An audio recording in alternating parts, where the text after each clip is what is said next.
ဒါကတော့ Dubai ရဲ့ Creek ပေါ့နော်။ဟိုရောက်နေနေအားတော့ဒီဘက်အချမ်းမှာ Dubai Souk ရှိမယ်။ဈေးတွေပေါ့။ဒီမှာspice တွေရောင်းနေနေရှိမယ်။ပြီးရင်ဒီမှာ Gold Souk ရှိမယ်ပေါ့နော်။ဒီဘက်အချမ်းပြီးရဆိုရင်ဒီဘက်အချမ်း Old Dubai ဒါ Dubai ရဲ့ရှေးဟောင်း Dubai style တွေ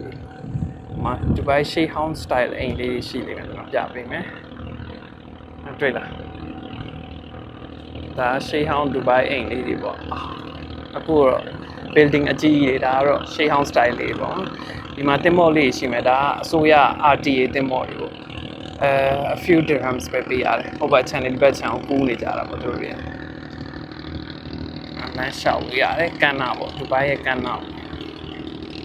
ဘိုးထောင်ကမ်းနာလိုမျိုးပေါ့ဒါ Dubai ကမ်းနာဟိုးမှာလက်နဲ့မြင်နေရတာတော့ Burj Khalifa ပါကြည့်လိုက်မိုက်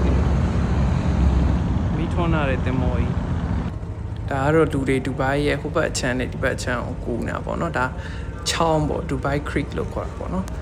ဒီချောင်းရဲ့ဟိုဘက်အချမ်းနဲ့ဒီဘက်အချမ်းကိုလှိတ်သေးလေးနဲ့ကူးနေတာပါ